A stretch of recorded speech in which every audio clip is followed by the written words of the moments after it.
hmm Children and procedural justice. Yeah. Procedural fairness. Right. In the California courts. Now, whatever the excuse is today, yes. Um, without the reasonable accommodation as the respondent, yes. To be heard without what took place during the arrest on Guam, yeah.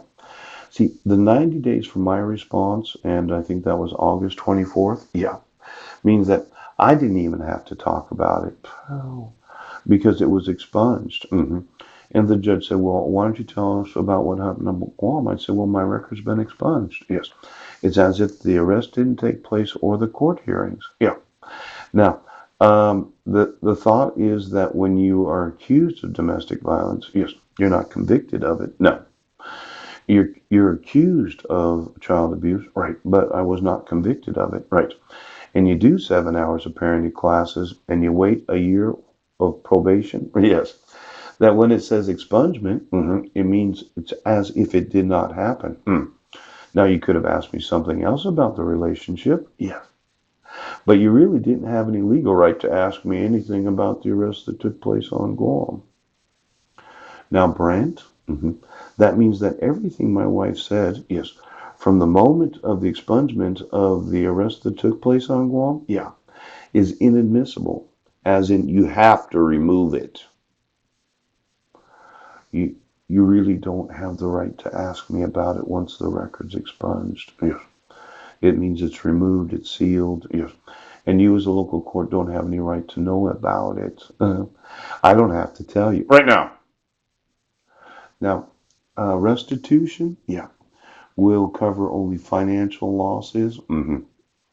Non-financial losses are usually not covered. Yes, but I'm going to want all the non-financial losses that will be covered. Yes, I kind of did a Google search for that non-financial loss. The loss of my son's use of his foot. Yes, I'd consider an amputation. Yes. Now, how much is an ankle that attaches to a foot? Yes. So that he may or may not be able to play athletics again? Yes. What is the value? Right. At 16 years old? Yes. For a permanent injury for the rest of his life? Yes. And then considering, right, your refusal to enforce my rights. Lost, stolen, or damaged property. I've had my property stolen, damaged, yes.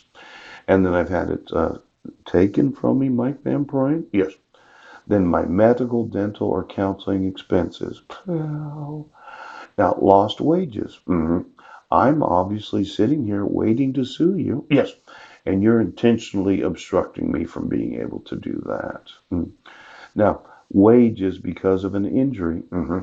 It's possible, considering what I did read in the newspaper. Yes, there could be the inability to use that ankle and foot for a very, very long time. Could be 20 years. Yes. And I'm going to need X number of hundreds of millions of dollars. Yes. From all the civil rights coordinators. Yes. All of the superintendents, which inclusive of Sequim, Port Angeles, and Port Townsend. Yes. For you refusing to enforce the civil rights of my sons. And since he sustained an actual verifiable documented injury, the loss of the use of his ankle and foot means that I'm going to sue those in CPS, right? Those in CSS, the actual employees of the state, the Seattle Police Department, and every cop in this state, yes, that has any knowledge of my son's inability to use his ankle and foot because you decided that you would not enforce my rights as a father, yes, and the civil rights of my sons. Now, legal fees related to collecting restitution. Yeah. Why don't you get me every fine, yes, of every jail and every police department? Get me every fine, yes, of every state prison. Ooch. Get me every fine of all federal prisons, yes.